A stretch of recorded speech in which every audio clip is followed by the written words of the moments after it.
Felix Draymond was 41 years old, and for 11 years he had been the thing every great house is built on, the part no one sees.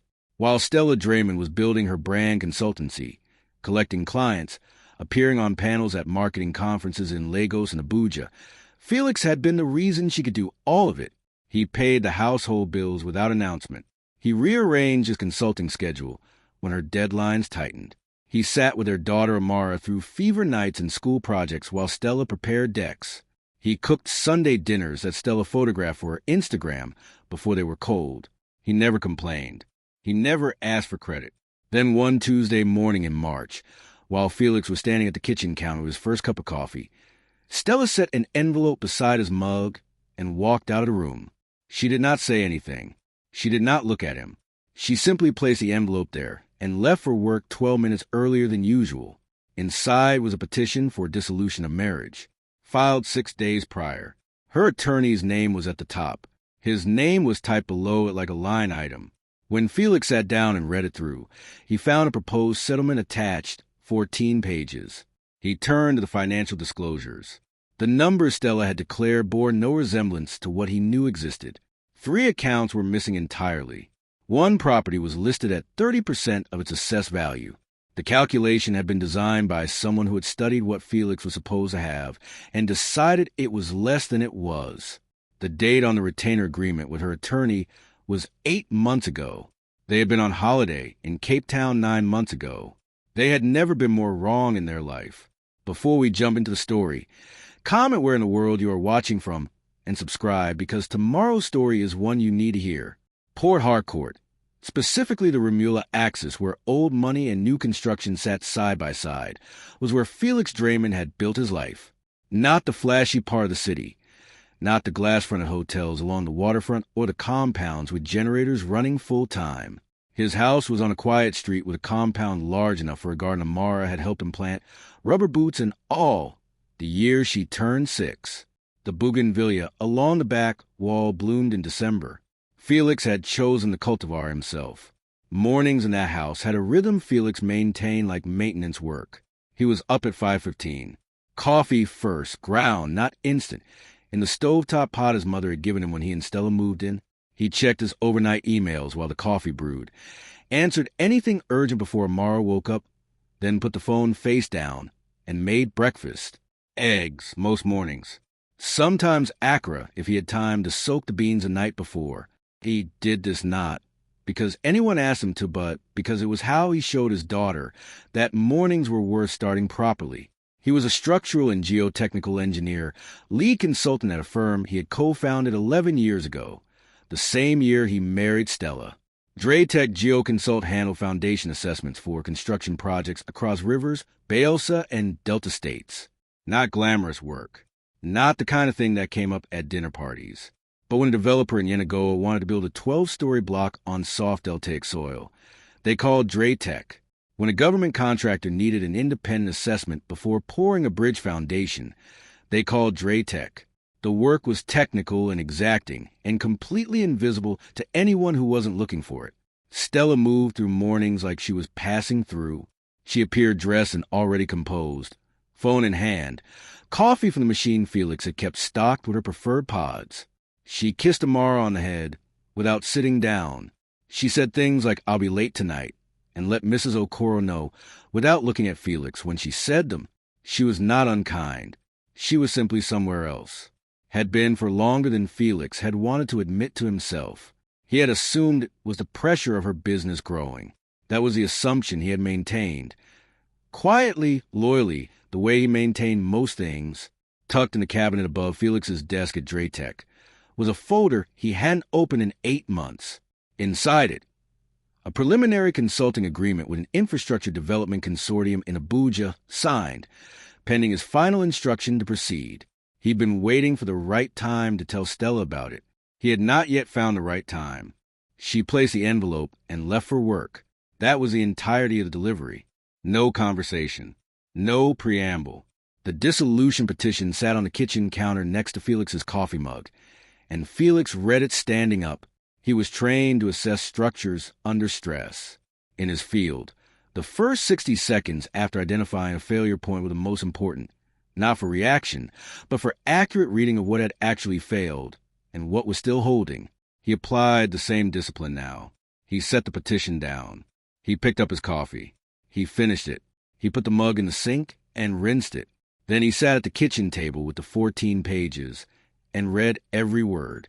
The deliberateness was there in the documents themselves. Clause structures no first draft attorney produces. Financial schedules that required someone to have gathered the information over months. Whoever had drafted this had asked Stella detailed questions about Felix's assets, his business structure, his income, and Stella had answered those questions over what the retainer date told him was at least 8 months of meetings. He was not still because he did not know what to do. He was still the way a structural engineer is still at a failure site, because the reading comes before the response, and a wrong reading produces a wrong response, and he had not spent 11 years building something only to dismantle it incorrectly. He picked up his phone and called his business partner. "Namdi, can you take the OBO Akbar site visit this morning?" "I can." "You all right?" "I need the morning. I'll explain tonight." "Okay." Namdi did not push. He never did. Felix ended the call and opened his laptop. He started where the documents pointed him. Stella's financial disclosures listed 3 personal accounts. Felix knew of 5. He had signed joint statements on 2 of them for years before she separated her business finances, and he had seen the figures in those early years. He wrote down what the declaration showed and what he knew from memory, then set both columns side by side. The gap was not subtle. The disclosed assets were structured to make Stella appear to be a modestly profitable sole proprietorship. The actual revenue of Dre Briggs Consult Limited, Stella's firm, had crossed 40 million naira annually 2 years ago. Felix knew because he had helped her structure the initial incorporation. He still received the annual CAC filings as an emergency contact. He opened a shared household expense account they both maintained. He pulled 12 months of statements and began flagging transfers. Between February of the previous year and the previous November, 9 months, 47 transfers had gone from that joint account to a beneficiary name he did not recognize, Emeka Briggs Okafor. The transfers ranged from 80,000 to 220,000 naira each. Total across the 9-month window, 6,400,000 naira. He searched the name. Emeka Briggs Okafor appeared in a 2021 conference program as a brand strategist. He appeared in a LinkedIn profile that listed Dre Briggs Consult as a current client. He appeared in 3 Instagram posts on Stella's account from the previous year, standing beside her at events, captioned with professional language that covered nothing. Felix sat with this for 4 minutes. Then he picked up his phone. "Adiz." "Felix, it's early. I know. I need you to come by tonight. Bring your laptop." "Everything okay?" "No, but it will be." He called Stella at 11 that morning. When she answered, he heard the careful neutrality in her voice. Prepared, controlled, the voice of someone who had rehearsed the call. He did not match it. "Stella," he said, and let 2 full seconds pass before continuing. "I don't know what I'm looking at. I don't understand. I thought," he stopped, let his voice narrow. "I thought we were happy." Silence on her end. Then something shifted in it. Not guilt, but relief. The relief of someone whose plan appeared to be working. "Felix," she said, "I know this is hard, but I think we both know things haven't been right for a while." She used the gentleness of someone delivering news to a person who couldn't handle it differently. He exhaled. "I love you. I still love you." He meant the past tense of it, not the present. She heard only the declaration. She said they should give each other space. She said she hoped they could do this amicably. She said she had thought about this for a long time, and she needed him to trust the process. He said, "Okay." He said he would try. He ended the call and set the phone on the table beside his laptop. He did not move for 40 seconds. In the kitchen of the house he had chosen, on the street he had chosen, in the garden that still had Amara's small rubber boot print, in the soil near the back wall, Felix Draymond sat perfectly still. It was not defeat. It was a particular focus of a man who had just finished reading the site and now knew exactly where to put the first load-bearing column. Adiz Machiku arrived at 7:30 with her laptop bag over one shoulder and a takeaway bag from the Sia spot on Remula Avenue in the other hand. She had been Felix's closest friend since their undergraduate years at University of Port Harcourt, where she had studied accounting while he studied civil engineering. She now ran a forensic accounting practice with 3 associates out of an office on Stadium Road. She sat at Felix's kitchen table, opened the laptop, and said nothing while he laid out the printed bank statements, the dissolution petition, the financial disclosure schedules, and the CAC filing records in a line across the table like a patient presenting their own test results. She read for 22 minutes without speaking. The joint account transfers, she said finally, $6.4 million in 9 months. That's not legitimate business expense. The pattern is wrong. Business payments are irregular by nature. These are consistent in frequency in a way that reads like a personal arrangement. That's what I thought, Felix said, and the filing disclosures. She turned to the schedules. These assets are accurate as of the date she incorporated the current entity. But Dre Briggs is invoiced 4 major clients, since then whose contracts I can find publicly. River State Ministry of Commerce event, 2 oil sector firms, an NGO summit. None of that revenue appears here. She closed the petition and looked at Felix. This is not an oversight. This is a prepared picture. I know. What do you want to do? I want everything documented, Felix said. Every transfer, every undisclosed revenue line, every CAC record I can pull. I want to know the full picture before I move on anything. Adiz picked up a pen. Okay, I know someone. Tokunbo Adedeji. He handles matrimonial financial litigation, commercial level, not family court clerks who don't know what they're looking at. He's in Abuja, but he works federal. Want me to call him? Do it, but tell him I don't want to move on anything yet. I need everything in order first. He'll understand that. She opened a new document on her laptop and began to type. Talk me through what you know about Emeka Briggs Okafor. Felix told her. She typed without looking up. 3 weeks after the petition was served, on a Saturday afternoon when Amara was at her grandmother's, Felix went upstairs to his home office and unlocked the second drawer of his filing cabinet. Not the business drawer, the one below it. The one Stella had looked at exactly once, years ago, during a move, and identified as containing insurance documents. Inside were 3 folders. The first held the title deed to a plot of land in the Remula GRA extension that Felix had purchased in 2018, before it was a GRA extension, when it was an unfashionable strip of road past the old market. The purchase price had been 4 million naira. The current assessed value, as of a survey Felix had commissioned 14 months ago, was 68 million naira. The second folder held a consulting contract, not with any local firm, with Meridian Infrastructure Partners, a Lagos-registered consortium with Federal Capital Territory Project access. The contract, the one in the cabinet above his desk at Dratec, was for geotechnical consultancy on an Abuja light rail preparatory study. The fee schedule over the 2-year engagement was 87 million naira. It was signed. It was pending his instruction to begin. The third folder held Dratec's equity structure. Felix owned 51%. Namdi owned 31%. 2 early-stage investors held the remaining 18%. The firm had been valued at 220 million naira in an independent assessment requested by a firm that had approached them about acquisition the previous year. Felix had declined. The approach was documented. He spread all 3 folders on his desk and looked at them. He had not hidden any of this. He had simply never explained it to Stella, because Stella had stopped asking about his work around the same time she had stopped sitting at the dinner table to eat. He picked up his phone and called Namdi. Then he called 2 former clients who had asked, on separate occasions, if Dratec was available for new engagements. Then he confirmed a meeting request from a River State Public Works director who had been waiting 3 weeks for a slot. The responses came within the hour. The former clients confirmed availability. The director confirmed Thursday. Felix set the phone down and looked at what was on his desk. The land deed, the Meridian contract, the equity structure, the phone with its 3 confirmation messages. He had never been small. She had simply stopped looking. 2 weeks later, Stella sent a message through her attorney requesting a meeting to discuss transition logistics.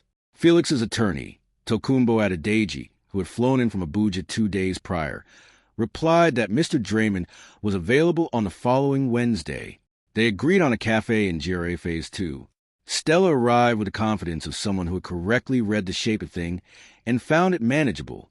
She was dressed well and composed. She ordered her usual, a cold green tea with no sweetener, and was visibly pleased when Felix ordered for her before she asked. She read that as a sign that he was still oriented toward her comfort. She was wrong about what it meant. The meeting was, on its surface, unremarkable. Stella outlined what she described as a reasonable arrangement. She would retain her business assets and primary residence. Felix would receive a settlement figure her attorney had calculated. Custody would be structured around Amara's school schedule. She used words like generous and realistic and a fresh start. She explained things to him. Felix asked questions that gave away nothing. He asked about timelines. He asked about Amara's school. He nodded. At the end, he said, "I just want what's best for everyone involved." She drove away from that cafe, believing the matter was largely settled. That evening, Adiz called Felix. She had, through a contact in the telecom sector she did not name and Felix did not ask about, received a summary of a conversation Stella had with Emeka Briggs Okafor 2 hours after cafe meeting. The content was not surprising. What Stella said about Felix in that call, the register contempt, the specific word she used to describe what she believed his options were, was, Felix listened. He thanked Adiz. He put the phone down and returned to the Meridian contract documents he had been reviewing. Tokunbo confirmed that Wednesday was set. The forensic file was complete. Adiz had produced 43 pages of documented discrepancies, sourced and indexed. The Meridian contract was signed and active. Felix had given the instruction to proceed the previous Monday. The Draytech valuation had been refreshed. On Tuesday evening, Felix sat in his home office for an hour. He was not reviewing documents. He was simply there, in the room he had furnished with his own money, in the house on the quiet street, with the garden visible through the window in the last of the daylight. The bougainvillea was blooming again. He was not nervous. He was ready. The meeting was at the offices of Tokunbo Adedeji's Port Harcourt associate, a conference room on the 4th floor of a building on ABA Road with clean light and no unnecessary furniture. Felix and Tokunbo arrived 40 minutes early. Adiz's documentation was organized in 4 accordion folders on the table when Stella and her attorney, a man named Obi Chukwemeka, who wore his confidence on the outside of the suit, walked in. They sat. Obi Chukwemeka began with a recap of the settlement proposal. Reasonable. Standard. He was managing the pace of the room. Tokunbo opened the first folder. Before we address the proposal, we need to correct the financial disclosure. He produced Adiz's first exhibit, a table comparing Stella's declared assets against documented revenue from Dre Briggs Consult Limited, sourced from publicly available contracts, CAC filings, and invoice records obtained to the commission proceedings. The gap between declared and documented was 22 million naira across 18 months. Obi Chukwemeka's composure did not break, but his hands paused. Tokunbo opened the second folder. We've identified 47 transfers from the joint household account, totaling 6,400,000 naira, to an account held by one Emeka Briggs Okafor over a 9-month period. These transfers were made during the period in which the dissolution petition was being prepared, from funds to which my client contributed. He placed the bank records, highlighted, dated, sequential, in front of Stella's attorney. Stella was looking at the table. The third folder contained Draytech's valuation documents, the land title and assessment, and the signed Meridian contract with its fee schedule. My client's independently assessed professional and asset net worth, as of this month, is as follows. Tokunbo produced a single summary page. He named the figure. Obi Chukwemeka read it. Then he read it again. Stella was very still. Finally, Tokunbo produced a fourth folder. The original financial disclosure filed by the petitioner, annotated against our documented findings, constitutes a material misrepresentation in a legal proceeding. I have prepared a referral letter to the Nigerian Bar Association and relevant tax authority. Whether that referral is submitted will depend entirely on what happens in this room today. I'd like to request a recess, Obi Chukwemeka said. No, Tokunbo said. We're not finished. What followed took 40 minutes. When the room was finally quiet, Felix looked at Stella directly for the first time since the cafe. She was looking back at him. Really looking. The way you look at something you thought you understood and have just realized you never examined. He spoke without raising his voice. I built the infrastructure you stood on for 11 years. I was there the night Amara had a seizure, and you were in Abuja pitching. I rearranged every professional decision I made around your schedule and your needs and your ambitions. And I did it because I thought that was what a partner did. You planned this for 8 months while I was still cooking breakfast in that house. He paused. I need you to understand exactly who you decided to underestimate. He stood, straightened the cuff of his jacket, and walked out of the conference room. Tokunbo stayed to finalize the terms. Felix did not look back once. The settlement was concluded 6 weeks later. Felix received the family home outright, primary custody of Amara on a 70-30 split in his favor, full restitution of the $6 million, for $100,000 in transferred funds, and a structured settlement from Stella's business assets calibrated to his actual financial contribution to the years she had been building Dre Briggs Consult. The figure was not announced anywhere. The rooms in which real things were decided remained quiet. Obi Chukwemeka's handling of the financial disclosures was reviewed by the NBA. His practice faced an inquiry that did not produce a press release. Emeka Briggs Okafor, from what Adiz confirmed through the same telecom contact she had used before, ended his arrangement with Stella within 3 weeks of the settlement date. The message he sent her, which Adiz summarized rather than quoted, made clear that his interests had always been calibrated to what he understood her to be worth. When that picture changed, his arithmetic changed with it. Stella had, in the end, exchanged one kind of invisible support structure for a person who had no intention of providing any. The River State connection she had maintained through her years of visible professional networking went cold without announcement. People who move in connected rooms develop instincts for whose orbit is stable. No one made calls. No one needed to. 14 months later, Felix was in the kitchen at 6 a.m. when Amara patted in wearing the oversized socks she had recently decided were the only acceptable indoor footwear. She was 9. She climbed onto the counter stool and watched him grind the coffee beans with the focused interest of someone learning a procedure. "Why can't you use a machine?" she said. "The machine is faster," Felix said. "This is better." She considered this with the deliberateness of a person who would one day make exacting judgments about the world. "Okay," she said, and accepted a mug of warm cocoa he had already made. Dratech had signed a 3-year extension of the Meridian contract 6 months prior, folding in 2 additional survey phases. The firm had brought on 4 new engineers. The Rumula land was under development.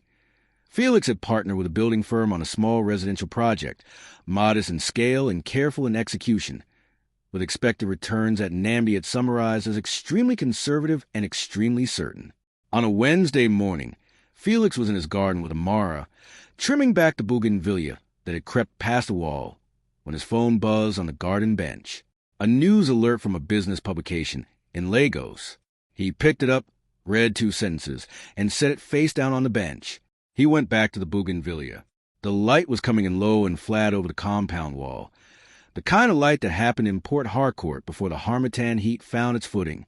Amara was pulling at a vine near the base of the wall, absorbed in her own project, occasionally reporting her findings. Felix trimmed and said nothing and felt nothing except quietly free. I hope you enjoyed that one. Be sure to like the video and subscribe so you don't miss the next story.